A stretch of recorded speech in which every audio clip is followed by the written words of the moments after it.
Now, what I'd like to talk about is what I call the 10 most dangerous things people say about stocks. Here's a good one. If it's gone down this much already, it can't go any lower. I remember when Polaroid went from 140 to about 107, and people said, if you ever get Polaroid under 100, got to buy it. You just back up the truck, buy the stock. Stock could get to 110, then rally, fall 103, you go 112, go 105. They said, gets under 100, buy Polaroid. Polaroid broke 100, people started buying it, and within 9 months, the stock was 18. I saw the same thing with Avon Products. So just saying, it's gone down this far, how much lower? I mean, it's crazy, but, it can keep going. In fact, I tried this out. Kaiser Industries, I was a new analyst at Fidelity, and we were about to buy the biggest block ever at Kaiser Industries. The stock had gone from 29 to 17. We're about to buy the largest block ever in the history of the American Stock Exchange. We bought, 10 or 15 million shares. At 15 3/4, I said, my God, the stock's gone from 29 to 17. How much lower can it go? So we bought this enormous block at 15 3/4. So I called my mother and I said, Mom, I guess stock at Kaiser Industries, it's 10. So about 3 months later, I said, you ought to buy this. It's gone from 29 to 10. How much lower can it go? Well, it went to 9, it went to 8, it went to 7, it went to 6, it went to 5, it went to 4. Now, fortunately for me, this happened very rapidly, or I'd be working at the Stop and Shop bag and behind the lines instead of Fidelity. So fortunately, this was compressed in only about 6 months. So I had to go to the fund manager and say, I was a little bit early on this at 15 3/4, we call this premature in the business. I had a correction, which is a euphemism for losing a lot of money rapidly. So I said, let's check this again. The stock's 4. They own 45% of Kaiser Aluminum. They own 59% of Kaiser Steel. They own 38% of Kaiser Cement. They own all of Kaiser Electronics, all of Kaiser Broadcasting, which had 7 TV sets. They own Jeep.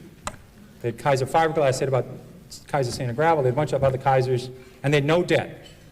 Now, in this room, because I know Freeman Billings is very interested in financial stocks, no one's ever gone bankrupt without any debt. Now, that would take a real, I think you have to give some kind of distinguished service award to somebody who did that. But they had no debt. And I said, it's not going to go to 0. I was wrong when I said it can't go below 15. So we hung on, and within 3 years, they gave out the shares in Kaiser Steel, gave out the shares in Kaiser Cement, gave out the shares in Kaiser Steel and Aluminum, and they sold off all the businesses. You got about $55 a share. But if you didn't know the story, and the stock went from 15 to 11, and you're just saying how much lower can it go, when it went to 9, went to 8, you would have gone. So you can't just say it can't go any lower, because I saw Taco Bell go from 14 to 1 in 1974, and they had no debt and making 60 cents a share. There's a corollary to that that's even more dangerous. If it's gone this high already, how can it possibly go lower? Higher, sorry. That.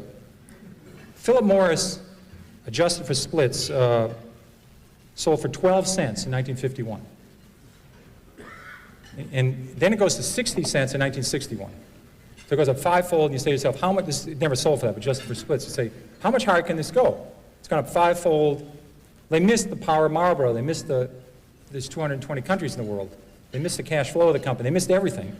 This stock was a 100-bagger after going up 5-fold. But people sold it just saying, how much higher can it go? Can't go any higher. They did the same at Home Depot. They did the same with Toys R Us. I did the same thing at Toys R Us. Just saying it can't go any higher, it's gone this much already, that's very dangerous, and don't use that one. And it's a very bad thing to do. Eventually, they always come back. Here's another one that sucks. That's a technical stock market term we just use only in the stock market. The RCA just about got back to its 1929 price, was backed out by GE. Manville never came back. International Harvester, even with its name changed and adjusted for splits, hasn't got all the way back yet. Western Union, double knits, remember those wonderful things, floppy disks? They don't have to come back.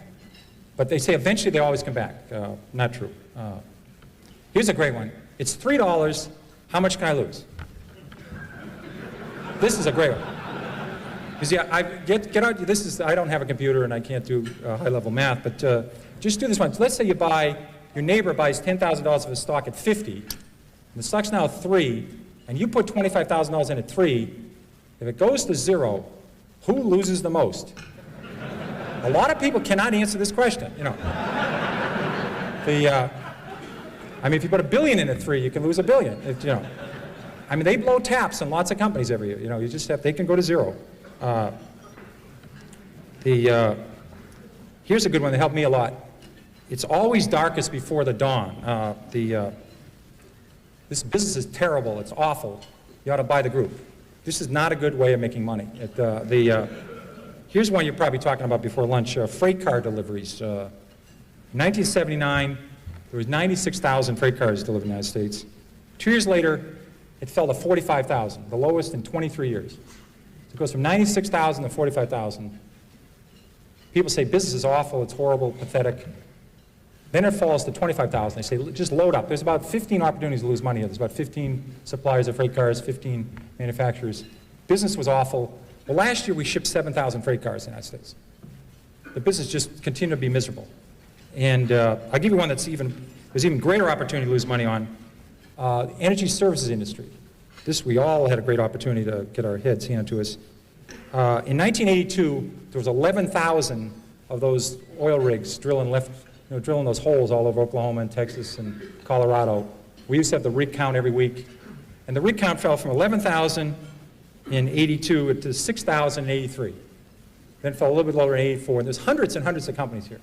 Companies that made the muds and did the downhole stuff, the fracturing companies, the well companies, all the measurement companies, the Schlumbergers, the bid companies.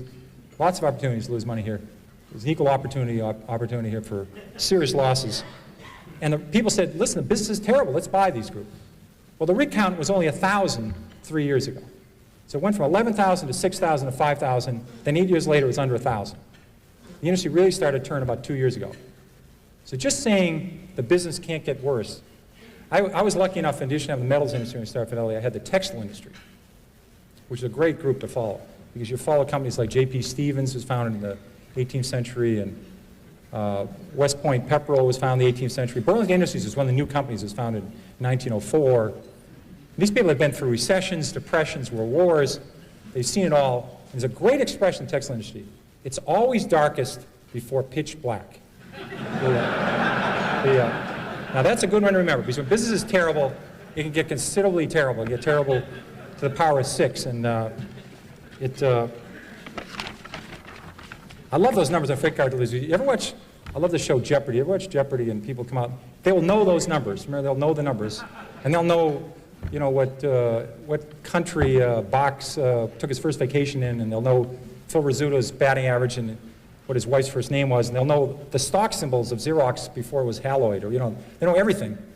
And you watch the show, and you feel like an absolute idiot watching the show, because they answer all these questions. But they're really smart. I've owned this stock before, King World. Right after it, they show Wheel of Fortune. And what happens is they'll have this word up there, and it'll be TH, and there's a T, and it says, I buy a vowel here, I buy a U, you know, buy an I, and you know, Vanna spins the wheel, and they buy the A, and, you know, you're redeemed by watching the Wheel of Fortune after feeling like an absolute jerk on the Jeopardy game, and it's really smart. When I rebound to 10, I'll sell. Here's a great rule. Somebody buys a stock at 10, and it falls to 6. They say, if it gets back to 10, I'll sell. Now, I think the math, 4 and 6, I can handle this level of math. I think that's about a 66% return. You ought to buy it. If you think it's going back to 10, you ought to buy the hell out of the damn thing. But they think if it gets back to 10, I'll sell. Now, what you ought to do is never put down a round number, because I think for the next 26 years, this stock will go between 5 and 9 1/4. It'll never get to 10. So maybe put 9 1/8 or 8 3/4. But just saying the stock, if it gets back to what I paid for it, this is a very important rule. This is one of the key rules. The stock doesn't know you own it. Remember that. You could be a miserable person. You could have, you know, never helped anybody, never done anything right, had 67 spouses, never done anything right. If you own Coca-Cola the last 50 years, it's gone up 300-fold. You could be the greatest human in the world, help Special Olympics, help the mentally challenged, help poor people, help AIDS people. If you own Bethlehem Steel, it's lower than it was 30 years ago. It's not your fault. Don't take this personal, you know. But people treat stocks sometimes like their grandchildren or a puppy. I mean, they think the stock knows who you are. You know, it's, you know, it doesn't work that way. What me worry? I own conservative stocks. I don't have to worry. I own conservative stocks. I remember when Con Ed fell 80%, then tripled. Public Service Indiana went down 90%. Gulf States Utilities, Long Island Lighting. This may be an oxymoron. We had Quality Texas Banks that went to zero. We had Quality New England Banks that went to zero. These were companies that have been around for 150 years, 120 years. Saying I own conservative stocks, I don't have to worry. I've seen a lot of people that inherit a stock from somebody. They'll say, you know, my mother said on her deathbed, don't sell the Long Island Lighting. You know, you always wondered, you know, she's going to heaven, or hopefully where she's going to heaven. You know, they talk about a Little League game or a vacation or a game of hearts they had, or imagine talking on your deathbed about Long Island Lighting. And you say, well, you know, but you get these stories all the time. And I think your mother would have noticed, she wouldn't have sold at 29, but she would have noticed they had this little plant that was about $6 billion over budget, no one wanted it, and wasn't working, and Long Island stopped growing. So maybe she would have turfed it at 22 or got out at 18. She wouldn't have let it go to 4. You know, so just because you inherit some stock and it's so-called conservative, like Eastman Kodak fell 75%, IBM fell 75%, don't tell anybody you own a conservative stock. Companies are very dynamic. I don't buy that argument. Here's a very dangerous one. Look at all the money I've lost. I didn't buy it. People do this all the time. They say, I didn't own Blockbuster, I didn't own Home Depot, I didn't own Toys R Us. Eric, it was very nice to say some nice things about when I came up here, and Manny has been nice to me. I literally, one of my books listed on 2 pages, in the 13 years I ran Magellan, I listed, I think about 200 stocks, A through L, on the New York Stock Exchange. They went up tenfold or more that I didn't own while I ran Magellan. I had owned lots of stocks. I listed 200 stocks A through L. I stopped at the letter L, and I didn't own any of these shares. They went up tenfold or more, and I was able to do okay with Magellan. And people worry all the time about missing Microsoft, missing Western Digital, missing United Airlines. They spend all their time worrying about stocks they miss. You cannot lose money in a stock you don't own. That's a very important, the only way to lose money is buy a stock, have it go down, and sell it. That's the only way. And I swear that people, their spouse has to cut out the newspaper in the morning, cut out the C's, and the person will look at the Amazon, oh my God, Microsoft's up 3, you know, I was going to buy 1,000 shares of Microsoft, I lost 3,000 Microsoft last night while I was sleeping, you know. I was going to buy 7,000 shares of National Semiconductor at 10, it's now 17, I just lost $49,000 on National Semiconductor. They do this all the time. I mean, they have to cut holes. Thank God Blockbuster finally went away, because that was early in the alphabet. People would always be looking how much they lost on Blockbuster. I missed that one. I'll catch the next one. That usually does not work. Toys R Us, there was a lot of copycats of Toys R Us. There was Child World, there was Lionel, there was copycats of Home Depot. Buying the next of something usually doesn't work. It's very bad. It's like buying on dips. I think it's always better to buy from dips. I always thought it was a better rule than buy on dips. You may have to explain this to some other people. This is another technical term you may have to explain after hours what a dip is. They usually refer to as plurals, dips. I never heard dip. You know, he's a dip, she's a dip. They usually only the plural tense for it. And it's a gender non-specific. It's usually plural. Dip is never used. Stock has gone up, I must be right. Stock has gone down, I must be wrong. I'm convinced that people do this all the time.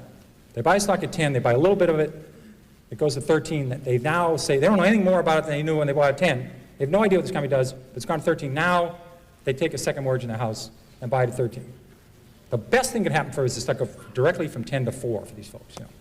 It's going to go to 4 eventually, but it goes to 13 in the middle. They're convinced now, they bought 100 shares at 10, now they buy 20,000 at 13. And all the fact is the stock went from 10 to 13 is it went up. The average movement of a stock on the New York Stock Exchange this century, between its high and its low, has been 50%. The average stock on the New York Stock Exchange. That means the stock started the year 20, sometime during the year sold 16, sometime during the year sold at 24, might have finished the year 21, might have finished the year 19. The average range of a stock on the New York Stock Exchange is 50% in 12 months, between its high and its low.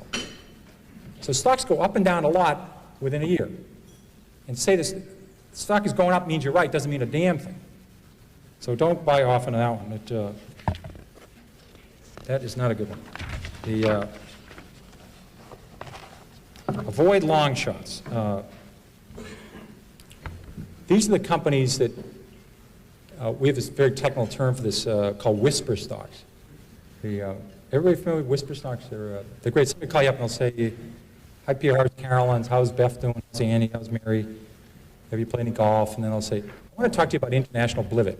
And the next, they'll get one of those, they'll get a shorter term in those places where they have Nordic tracks and they put them away and they don't have to make big rocks into small rocks. They just watch movies and they have Nordic tracks, but they will not get these people if they whisper into the phone.